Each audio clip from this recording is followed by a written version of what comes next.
What year did you begin coaching in your career? In my coaching career, Yeah. My first year out of college was the 1974-75 school year, and I was at Hudsonville coaching junior high basketball, baseball, and track. So I was at Hudsonville for 2 years. Then I came to Marshall because I wanted to coach football. What year was most successful for you at Marshall High School? Wow, that's a tough question because there's many ways to view success. Okay, I think that there's 3 ways to view success, or 2 ways to view success, and there's 3 years that I would mention. Okay, if you're going to go by total wins that you have in the season, in 1987 we won 9 games. We were 9-3 that year, and got to the final 8 teams in the state, 2A.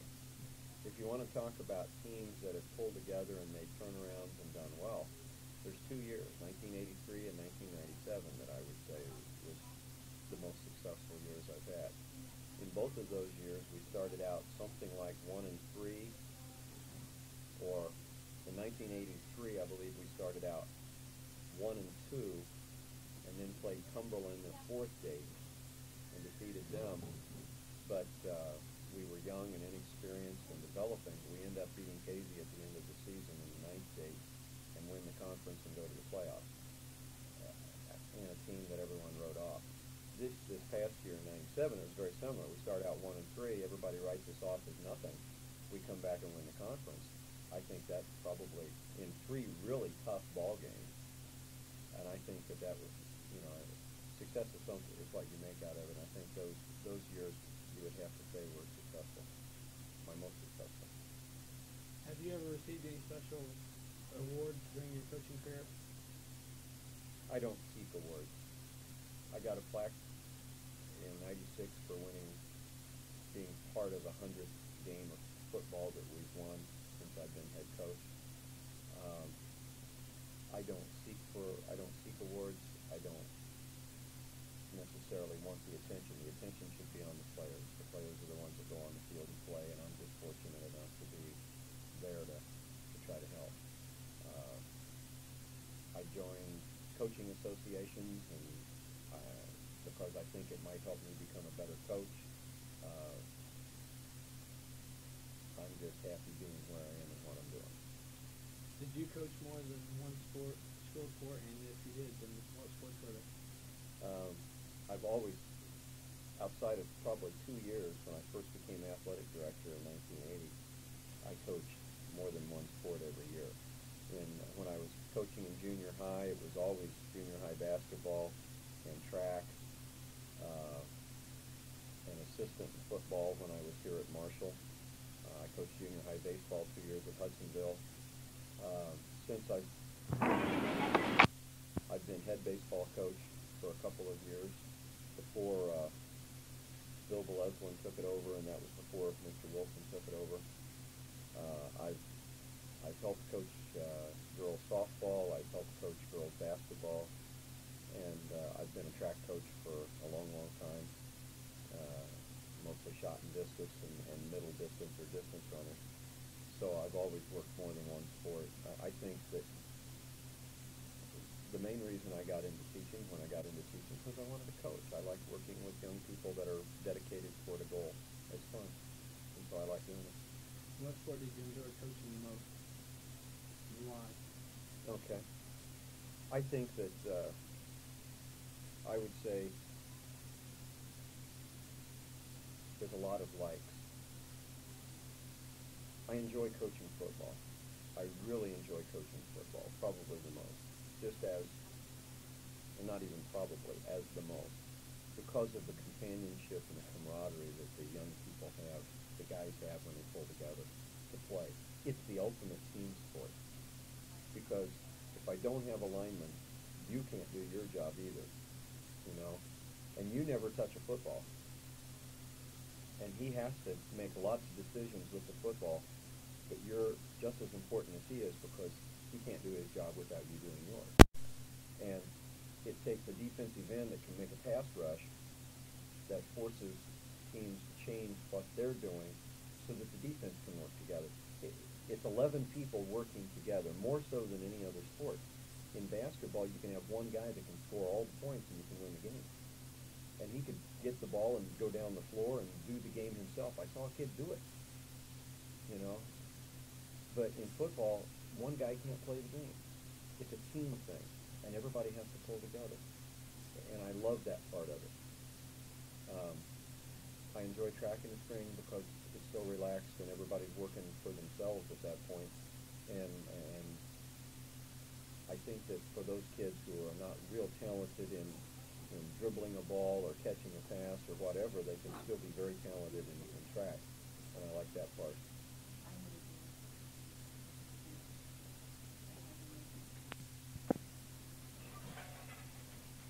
Who were your most, who were some of your best athletes that you coached? Gosh, you guys ask questions that can come from so many different ways. If you want to talk about thinking processes and being in the right spots at the right time and all the different positions that you have in football, you know,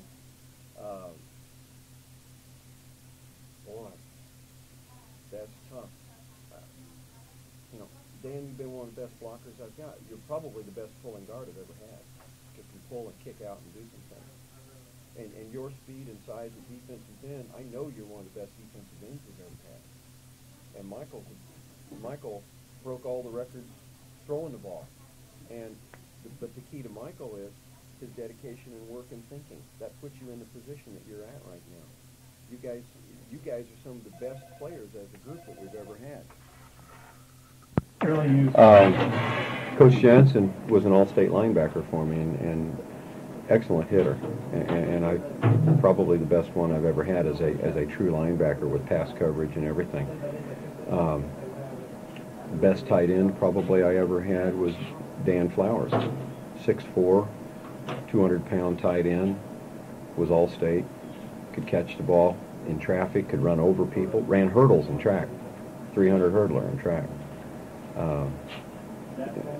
And was all-state. I've been fortunate to have several people that were all-state. Denny Morris didn't catch as many passes as interceptions as Jeff Daly, but was probably every bit as good a defensive back as Jeff Daly. And Jeff Daly was an all-state defensive back. And Denny was in the right spot at the right time, and probably a better hitter than Jeff Daly was. So we've had some awfully good kids go through. But I don't think a football team is based on individuals. I think it's based on the group work, and the success of the individuals based on the success of the group. When did martial sports begin? For me, or for? Marshall High School. Marshall High School. Football began at Marshall High School in 1897. And I know that from a plaque that's on the wall in the cafeteria that said for 50 years of football from the 1897 team to the 1947 team.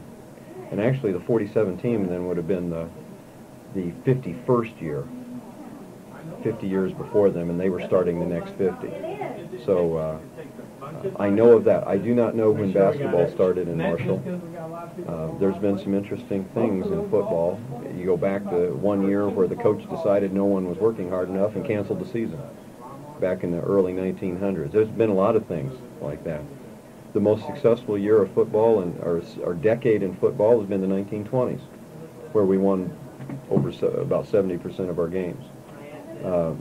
The least successful was probably the 1950s, where we barely won about 50% of our games, or maybe a little below 50%. Marshall then got on a rebound in the 60s and 70s, and we've been doing pretty well since then, on the average. When was the football field constructed? The first team that played on it was the 1958 team. They were undefeated. They were 8-0. The superintendent at the time was Charlie Bush, and it's named Bush Field now. During the 57 season, while they were building it and working on it, we played all away games, and something like 6-2 was their record.